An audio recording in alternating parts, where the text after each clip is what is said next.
নমস্কার, take manage কলকাতায় তোমাদের সবাইকে স্বাগত। আমরা তো সারাদিন ফেসবুক, ইউটিউব কত অ্যাপ ব্যবহার করি, তাই না? কিন্তু কখনো কি ভেবে দেখেছো এই সব কিছুর পেছনে আসলে কি কাজ করে? পর্দার আড়ালে আছে একটা বিরাট শক্তিশালী ইঞ্জিন। আর আজ আমরা সেই ইঞ্জিন মানে পাইথনকেই হাতে কলমে শিখতে চলেছি। ঠিক ধরেছো, আজ আমরা শুধু আর ইউজার থাকবো না, আমরা হব ডেভেলপার। আমরা নিজেদের একটা ডিজিটাল ল্যাবরেটরি বানাবো আর কোডিংয়ের বিশাল জগতে আমাদের প্রথম পা ফেলবো। আর ভাবনার কিছু নেই, হাতে নিজের ল্যাপটপ থাকুক বা স্কুলের ল্যাবের কম্পিউটার, সবার জন্যই সমাধান আছে। তো আর দেরি কেন, চলো শুরু করাই যাক। তাহলে আমাদের প্রথম কাজটা কি? কাজটা হলো পাইথন ইঞ্জিনটাকে আমাদের কম্পিউটারে নিয়ে আসা। বলা যেতে পারে আমাদের ডিজিটাল ল্যাব বানানোর এটাই কিন্তু প্রথম আর সবচেয়ে জরুরি স্টেপ। আচ্ছা, তাহলে আর কথা না বাড়িয়ে সরাসরি কাজে নেমে পড়ি, কি বলো? একদম সহজ। প্রথমে যে কোনো একটা ব্রাউজার, ধরো ক্রোম বা ফায়ারফক্স, সেটা খুলে চলে যাও python.org এই ওয়েবসাইটে। ওয়েবসাইটে গেলেই দেখবে একটা ডাউনলোডস ট্যাব আছে, ওখানেই লেটেস্ট ভার্সনটা পেয়ে যাবে। ডাউনলোড হয়ে গেলে ফাইলটা ওপেন করো। কিন্তু দাঁড়াও, ইনস্টল করার আগে একটা খুব জরুরি কাজ আছে কিন্তু। ইনস্টলেশন উইন্ডোটা যখন খুলবে, একটু নিচের দিকে খেয়াল করো, দেখবে একটা ছোট্ট বক্স আছে আর তার পাশে লেখা add python.exe to path। এই বক্সে একটা টিক দিতে হবে। এটা খুবই জরুরি। কেন? কারণ এটা তোমার কম্পিউটারকে পাইথনের বাড়ির ঠিকানাটা বলে দেয়। ফলে পরে যখনই দরকার হবে কম্পিউটার সহজেই পাইথনকে খুঁজে বের করতে পারবে। আরও একটা ছোট্ট বক্স আছে আর তার পাশে লেখা use admin privileges when installing py.exe। এই বক্সেও টিক দিতে হবে কিন্তু, একদম ভুলো না। এটাতে টিক দেওয়ার মানে হলো তুমি কম্পিউটারকে পাইথন সেট আপ করার জন্য পূর্ণ ক্ষমতা দিচ্ছ। এতে ভবিষ্যতে কোনো নতুন লাইব্রেরি বা সফটওয়্যার ইনস্টল করার সময় পারমিশন ডিনাইডের মতো ঝামেলা হবে না। আচ্ছা, টিক দেওয়া হয়ে গেলে এবার আরামসে ইনস্টল নাওতে ক্লিক করে দাও।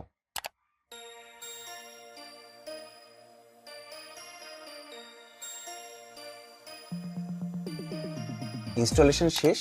ওয়াও, দারুণ! তার মানে আমাদের ডিজিটাল ল্যাব কিন্তু এখন পুরোপুরি রেডি। আর এখন আসছে সেই মোস্ট এক্সাইটিং পার্টটা। আমরা এখন আমাদের জীবনের প্রথম প্রোগ্রামটা লিখব। প্রোগ্রামিং দুনিয়ায় পা রাখার সেই বিশ্ববিখ্যাত প্রথম মন্ত্র, হ্যালো ওয়ার্ল্ড। ওকে, এবার কম্পিউটার সার্চ বারে যাও আর টাইপ করো আইডিএলই, মানে আইডেল। এটা কি জিনিস? এটা হলো পাইথনের নিজস্ব একটা ওয়ার্কশপ যেখানে আমরা কোড লিখি। এটা খুললেই দেখবে স্ক্রিনে 3টে অ্যারো সাইন বা 3টে তীরচিহ্ন চলে এসেছে। এটাকে বলে প্রম্পট। এর মানে কি? মানে হলো কম্পিউটার এখন একদম তৈরি, তোমার নির্দেশের জন্য অপেক্ষা করছে। এবার চলো আমরা আমাদের কম্পিউটারকে কথা বলতে শেখাই। কি করতে হবে? স্ক্রিনে যে কোডটা দেখা যাচ্ছে মানে প্রিন্ট, তারপর ব্র্যাকেটের ভিতরে কোটেশন দিয়ে হ্যালো ওয়ার্ল্ড, এটা হুবহু টাইপ করে ফেলো। এটাই কিন্তু প্রোগ্রামিংয়ের সেই প্রথম মন্ত্র। এই একটা ছোট্ট লাইনই কম্পিউটারকে বলে দেবে, হে কম্পিউটার, স্ক্রিনে হ্যালো ওয়ার্ল্ড কথাটা দেখাও। কমান্ডটা দেখতে কঠিন মনে হলো, এর গঠনটা কিন্তু একদম জলের মতো সোজা। দেখো প্রিন্ট, এটা হলো সেই আসল নির্দেশ যা স্ক্রিনে কিছু দেখানোর কাজটা করে। এরপর যে দুটো ব্র্যাকেট বা বন্ধনী আছে তার ভেতরেই আমরা আমাদের মেসেজটা রাখি। আর এই যে ডবল কোটেশন চিহ্ন, এটা পাইথনকে বুঝিয়ে দেয় যে শোনো, এর ভেতরে যা আছে সেটা মানুষের ভাষা, কোনো অঙ্ক বা হিসাব নিকাশ নয়। সব লেখা হয়ে গেলে এবার কিবোর্ডে এন্টার বাটনটা প্রেস করো। আর দেখো ম্যাজিক, স্ক্রিনে চলে এসেছে হ্যালো ওয়ার্ল্ড লেখাটা। অভিনন্দন, অসাধারণ! তুমি এইমাত্র সফলভাবে তোমার জীবনের প্রথম কোডটা লিখে ফেললে। তুমি একটা কম্পিউটারকে দিয়ে কথা বলিয়েছো। এটা কিন্তু কোনো ছোটোখাটো ব্যাপার না, এটা একটা বিশাল বড় অ্যাচিভমেন্ট। আচ্ছা, একটা অন্য সিচুয়েশনের কথা ভাবা যাক। ধরো তুমি স্কুলের কম্পিউটার ল্যাবে আছো, যেখানে কোনো সফটওয়্যার ইনস্টল করা পারমিশন নেই। তাহলে কি হবে? কোডিং করা কি বন্ধ হয়ে যাবে? একদমই না, অবশ্যই করা যাবে। এর জন্য আমাদের কাছে একটা বিকল্প রাস্তা আছে। দেখো, কোড করার জন্য আমাদের সামনে দুটো পথ খোলা আছে। একটা আমাদের নিজেদের বানানো লোকাল ল্যাব, মানে আইডেল, যেটা চালাতে গেলে কম্পিউটারে পাইথন ইনস্টল করাটা মাস্ট।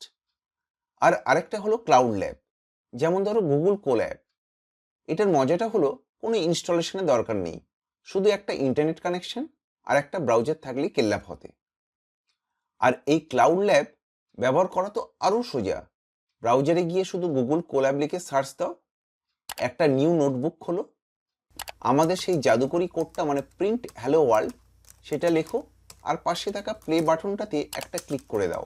ব্যাস, কোনো ইনস্টলেশনের ঝামেলা ছাড়াই তোমার কোড রান হয়ে যাবে। তো সব মিলিয়ে আজকের হ্যালো ওয়ার্ল্ড মিশন 100% সফল।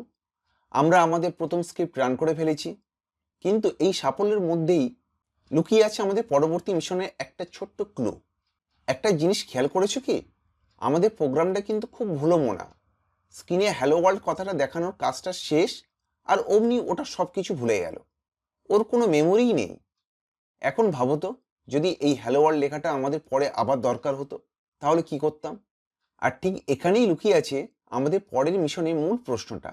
আচ্ছা, একটা কম্পিউটারকে কিভাবে কোনো কিছু মনে রাখতে শেখানো যায়? কিভাবে ওর জন্য একটা মেমোরি তৈরি করা যায়? এই রহস্যের সমাধানই আমরা খুঁজবো আমাদের পরের যাত্রায়, যেখানে আমরা জানবো ভ্যারিয়েবলস নিয়ে। তো দেখা হচ্ছে খুব শীঘ্রই। ভিডিওটা ভালো লাগলে লাইক করো, শেয়ার করো, আর টেক ম্যানেজ কলকাতা সাবস্ক্রাইব করতে ভুলো না।